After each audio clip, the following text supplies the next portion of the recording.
Yeah, araika bimbido salminaw belando sidonge jam musibbe on be darude payku sare ngal paygal labangal de nantugal inde paygal ngal nanday de payle on andi hanki ko waynondirten me nginnuno ka cour d'appel samakala watta de aray non mi do ara do wadangolon do video ko minute no gay aray do andi waran koy jungo gido aray mi haluno mi haliti ya de femme ya de patente aray non ka bimbido pay ko sare salmina on kay lando sidonge jam ay do ngandi nyalande be e saymu aray non ko hondum mi ari o ngandi tingol ka bimbilaw do ka finuden do aray be fabi kanko Ousmani nyeloy dubi didi kaso fermo hara o yata yasi sina e fineter aray non do ngandi piji ding programme uji ding système on stratégie on en alani on dey ni mo yawti kerongol hakkundange alla be rewnete ka sharia hande kadi samakala ala haray dum do buye mon jangay do buye mon famay do andi mi alanno minno he wola jaja ma o yo terto tena yeya marsata birdi om marsata joni non afari mi nyamma dubi di do kaso dubi di Ousmani nyaawore wada ay nyaawore menen inni warta ka cour d'appel don sido wayde groupe gol yimbe wada sama kalawi wada magarawi perdina don sikkude ko mi halan tan kon do ko sama kala ne je vous parle à la connaissance des sources mais ala non pas gay wata ka cour d'appel an dul lani o wada dubi di kaso dubi di 2 ans de prison ferme dun na sama kala no yo rew kulle jamma no do ko net joni non la ba joni ki in komi halan tan kon si afala napora sabuna ko nafata pay kun sare si wola ni ma hunde ko ya fa mara Ousmani nyelo wada dubi di kaso den sanu si biya la gina minabante bire de gerto salla jabi je te promets gerto minabante minabante bire de gerto ka kaso a jalno la nyande go wida min ko mi sokkoto do ka hande raton hande non hande akosti hande te rassire des enfermes a fuddi ke mandat on innuno premier mandat pour la 4e république a fuddi ke a fuddi ke ton premier mandat pour la 4e république ko gongama reticulation ala e programme a fuddi ke premier mandat pour la 4e république ratonga kundi alla mandat mo ngon gaynay mandat mo fuddi dongo on gayni totom net dun na sama kala no kono ini reticulation walla ko na reticulation dum ko haccimo haray fala do wo yo geru kala ko fala mi do andi tum mo inni yen nay dumbuya yen nay sellu dalen acce don jodo don hedo dum leydi din no commanda pas de reticulation yenni goddo fiida monanimo onabete sharia si burdo manabi ma sharia o mekkete kambabba so mekkima ton ko dubi didi kaso aydu no fuya bonna minno aybe tegi video makko menangi orde awa jaja ma fuddi ke fetude o maye yande kadi yande ko dum wardi o maye kasi kude dumbuya no sokki juude alla mi torki alla la ya jinyo ayen na dumbuya ande ay ko mi bi barkina fatu nyelo alla yo falgine hayen na dumbuya la ilaha illallah ko be ngata kon dongal nela nay hudado sa feti walla ya dorogi ke do hayen ni dumbuya fedde ko mi woli do nganki ko hakkundange alla de ya hubba hapana ara yenna dumbuya walla yenna membre de CNRD goto consumano andata ko pick up puje ko na kiriko ay sabuna de sorta ay wasere neje ma ko tawata meda wasu de neti hakkunde Allah billahi wallahi tallahi simi fenay wadu ndara na poto pacha de afuda kita afala kamaide kusama kala wondado hande kikire a partir de 20h morati o video haray rati ko keldi sarati o video ngay walda dan tako sarati o video hande 20h haray c'est le video de l'année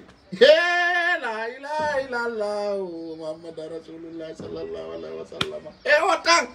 enyeloy ministre kine dorupa hakkunde Allah kadame ka sonsoli adano ta ko don ko gonga ma kadame sonsoli don tine dorpa ha sirete don dubi didi atapaydi premier mandat pour la 4e république ha ko gonga ma tu vas les continuer et tu vas les enchaîner haray ko dum haray musibbe ko humpa don ko mi ala no nganki menen si men hajindike ministre wandi ona sama kala dum ko dallerol Ousmane Nielo ati pali tongoy yar to be windi kaydi jidi be condamné 2 ans désordre hadi be fala ma mobu de bandi jidi nye sar de bere bada désordre ka cour d'appel Conakry 2 ans no 2 ans no mojjani mo andi mo mari bikkum mo mari pay koy di mo mari fay be dido ko jada makko nadi moy dum o yi joni no me ngande joni qu'est-ce que Fatou Nielo peut faire ha ande kadi no feki sar nen Conakry c'est calmos pour domana be kasu dara tawa nati tong la ilaha illallah Muhammad Rasulullah kanela njomang ande Nielo c'est confirmé prisonnier c'est confirmé awado c'est confirmé le bididi ouais ko du bididi mi hala non mi haliti monsieur Bassirou Diallo merci beaucoup fi maintien d'ordre ka cour d'appel Conakry merci et la justice guinéenne nous sommes confiance à la justice nous sommes confiance à la justice c'est terminé justice est le meilleur gagne à la justice des cas aujourd'hui c'est la fête comme on dit des cas mi kupani ma pied ndaru ngal falda yawde mu wo siko delta siko air France siko air Maroc siko air Minali kala volu ngal falda yawde wolu jawa siko Amerique yarata me fay ke pied mao ya wara cour d'appel para ko ben tako appel à la cour à la si on jabi non on a donné la Ousmane Nielo et travaux forcés si on va la yende la mimami suki Nielo mi ko actualité mon fe inde ko tel tawangal men jawna tamaye mu wado ya dubi didi Amerique siarta wota hawande ko nyalande go je suis vraiment terre content nyalande go awa RPG hala niyo yennu dumbu ya dey o zikki ko samakala no dani me oyne tedo general LCC o do kadi ko duwa do ZZ general LCC ko kanko lutti kanka do noto ka barde balde abetu o noto to ka bar buye mondo busye mon yaay noto ara musibbe do ngande sayji di fo pay kusare humpitay on yala ni o hande nebete noke ka cour d'appel parce que mi ngari mi informi désordre ko be fala wadde don ko ngari o jonni yimbe be mbudi be yawbe mela pagay ka cour d'appel ha anda Conakry ko ka newre amen do woni Conakry ko do woni do no décidi do ala na Ousmane Nielo e dubi didi kaso apeti dari fi aduna ringi ya jama yalto wada sarano yalto soja e jama holla tafe yagal walla ko ndutturi anki mi hollira do gorebe makko no wada ministre kanko mo hatude téléphone ji e wigol jama nya ayanna jellu dale be patine ayona aray ko dum aray quand même Ousmane Nielo e fawa ma dubi didi kaso fermu non na kaso yasi de ko kaso fermu kaso ngon ko nata mi fale dubi didi on andi kanko do kanko Ousmane Nielo alla wallamu sellulamo garasiyamu ay kon sadaka o mari kon ommo be woni combattude ko wawata lamade do na yaltu yandi jokka juma ma tappay dubi didi mbabba kes yoba kadi amandi kalis yewdum ande kadi jaja ma yara liki loko ande kadi o ullay ande kadi o wato to jama on Facebook ko ande kadi o wada birdire ndeng amoni ta mono dey ta ukku vitesi video ma men télécharger mo sista hay sippirmuɗa ta meɗen jogi menen ko ɗum woni golle amen de menen sa waɗi vidéo a sippirmimo ara meɗen télécharge mo ko yennuɗa ko joni selludale min ari sirino si ari sire a wawata yeddude ni na waɗa sippirma dey a waɗay asima ɗo na fode sippirmi meɗen jogiti abbo joni a yiya joni plateforme ji ɗin fof ko yennuɗa kon ɗo fof no joga hande kadi birdi ala e saare Conakry nde yaɓɓade réticulage aray musidɓe mi woɓɓe no inna ɗo no faala atakude colonel Doumbouya fimo nomi goɗɗo ministre ton mi aray mi laava on kikiɗe kala mo Doumbouya waɗi hay sikko bareeru wonanemo on tertoto kala mo ɓe waɗi hay Doumbouya wondi Alpha Condé kono yo tawi Alpha Condé moƴƴa o ittunomo donc kala mo Doumbouya waɗi ampullo Fouta duwaka yiide ɗon erreur fus rien absolument koya wonu ɓaawo ɗum ñiiɓina ɗum wakkiloɗa ɗum kono wawɗa kistina ɗum kono ka yiiɗa yinkoy koy wo gokkoy e makkoy hara e hoore makkoy koye nafa hay defugol yimɓe ñaama koye gaynata ko henna ɗan ko mani kay ko konde ari on ittay ɗum e sombeje mon on ittay ɗum e kundule mo yimɓe kataɓe yimɓe katta sorofuɓe yimɓe ɓe anda ko faala yimɓe ɓe Afrique yiɗa yimɓe ɓi arrière pentante derrière pentante yinkoy hori koy waw koy wa puccuru vitesse terte ɗum menen min yiɗa ɗi haalaji mon ɗi ala important haalaji mo réticulage hande sino ƴettede wonduɗoɓe Alpha Condé Doumbouya no tawa hande jama on koyo faamu si Doumbouya waɗi ñaariru koye wonan ɗum so waɗi bareeru koye wonan ɗum kala mo Doumbouya waɗi ko ɗum ɓaawo ɗum wonete so jetti haalaji yayɓe ɓen wigola Doumbouya waɗi oɗo ka gouverneur oɗo gollidi Alpha Condé kadi hay Doumbouya wondali Alpha Condé o wata nomude min ni on mi haalni on ha mi ronki mi inni on a wawata arde e lekki dimba ha kon e makki kon fo yana on accay ɗum ko ma famodiren donc kala mo Doumbouya waɗi min on do mi kondana yiɗuɗo lan kondana kala kondanuɗo ko ɓi babba ko ɗum mi wowli tuy konko kondan kono wawɗa wadde guere duuɓi sappo Alpha Condé no halke ɗo a meeɗa wadde guere hay résistance nde wontere a meeɗa wadde Alpha Condé weccini en ɗo duuɓi sappo duuɓi sappo mo weccina en ɗo bimbe kikiɗe goɗɗo ŋeƴƴi donc ce que je vais vous dire Ousmane Ñeloy haray ɓe fayi mo kasongo duuɓi ɗiɗi mon cœur seigneur ko ɗo ɓeynata mon cœur mon seigneur ammoni haray ko ɗum haray jamma on koye waɗu doucement calmosement haray hande 20 heures ta tultu sakko leeta haray ko sati konno laati haray ko argol tun andintinna on ono yimɓe aboniɓe ɗo mi haalan noon hanki mi inni ministre de la sécurité o min Paykun Sare e ley konngol lan yo cour d'appel o waɗu sécurité ɓe ñawaligoy ko tiiɗi ɓe artumɓe Ousmane Ñeloy ko duuɓi ɗiɗi mbabba ɓe renvoyimo terminé haala maayi ɗon awa ɗo a wonay ton noon ɗo min anday par ce que hanki ɓe mi yaltini ɓen sustala ɓe sustalan few min ministre réticulage sustala min na birdi min simi halani ministre jo yeddi Doumbouya rewa e makko direct na birdi haray monsieur Bassir Diallo meɗen halfini on sécurité o moƴƴa haray koye goto haray ɗon miɗo hoolori on vrai haray ka Doumbouya hooli on ɗon miɗo hooli on ha mbabba yara kafe menen ko Doumbouya siraɓe an Ali Balde Ñeloy momon yahi mbabba duuɓi ɗiɗi ndeysan Ousmane Ñeloy ministre de la défense du professeur Alpha Condé, un ministre qui ne dort pas, un ministre qui ne recule pas, un ministre qui fait face à tous les problèmes de la République, surtout ce qui concerne le professeur Alpha Condé. Bien, andana bien no ton,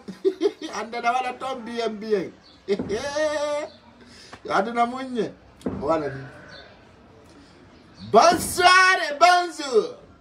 Ousmane Ñeloy. Obengo awa dale. Kako modi. Koni wala to. Bonjour, bonsoir. Bien. Ousmane Nielo. Andela invite billo la squara wala na mino alirtuma. Wala. Wadante challenge di fetu di peti. Me wadante challenge soutien si mi maya. Challenge soutien mi wama walande do koni wala. Bien. Ousmane Nielo. Ministre de la Défense, le professeur Alpha Condé. Un ministre qui ne dort pas. Un ministre qui ne recule pas. Un ministre qui fait face à tous les problèmes de la République. Surtout ce qui concerne le professeur Alpha Condé. Bien. Donc si coup de nos fêtes, même si je ne sais koronti, ayo toi koronti monga. Ah, grand. Grand mi condamné maintenant. Côté sang fini son ferme, quand on fait failli modo. Non, non, gachi. Anne belle na mutugen na, wayo na yurmiya. Hondo na yurmi. Non, anne belle na mutugen na. Andi ko min no gon dua kala ma de kamela mtoto parce que no woni julbe sinua toro min jabatadu. Oh mi bamba jaja dosman Nielo do. Atete. Mi wi donc ko dongo wonata donc ayandi mene kere duubi di do yennal men do nene baba no wara la anda mi ami wala kama kera jo mi wala kama ko mi acha kaidu onati kera onati o kuidama duubi di kaso be pidama oh way dum no vandani mo no van yeah voilà fini do direct koy you au def lando ara jama wana kono lati kono sati o kambe no be soketake ka si Allah wada no ara travaux forcé no lagine be wada namo ara bibbi wetu do et puis be yaay be dabba be travaux forcé l'autre gol taraw jede fitta nyoge on ko soka be ngara ta wada dum mi dorde kala natuɗo ni kaso fittugol saare nde yaltingol ndiyan tunuɗan ka foseji a gollay duuɓi ɗiɗi min naɓeta ka préfecture ji jasugol foseji ɗi abbe hikka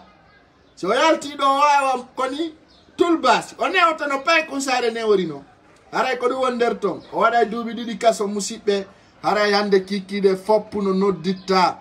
jonnay à partir de 1 heure d'état yimɓe ɓe yewtere ɓe yewta haray noon ɗo gandi c'est vrai il est condamné 2 ans ko ɗum landitotoɗa pay kun sare fenanta on ɗimmi hacca so e blogueur faut pas ko ndira pay kun sare wona sengo ko haaju man ko ala e penal so e buy falete wawgol no mi wayni ɓe andi wona stratégie goto min jogui wona renseignement goto min jogui wona information goto min jogui enen haccu amen ala menen si mi wi a condamnama si ɓe inni a yalti mbabba a yalti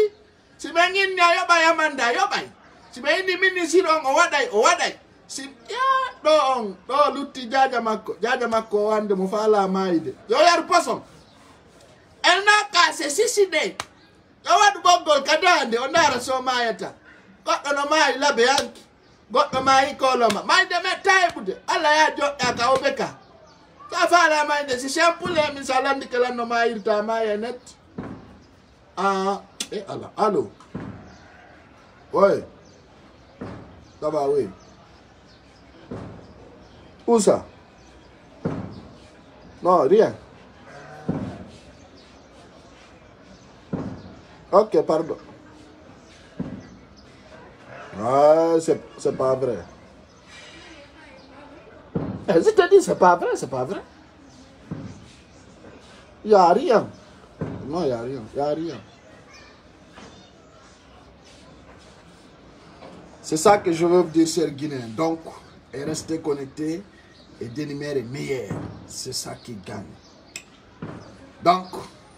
chacun doit être très fort, très intelligent et prudent. Je vous donne rendez-vous à 20h. Donc, c'est ça que ça s'agit. Bye bye. C'est ça. Ousmane Nieloy, 2 ans de prison ferme. Et voilà. Yeah, big up à vous. C'est ça que ça s'agit.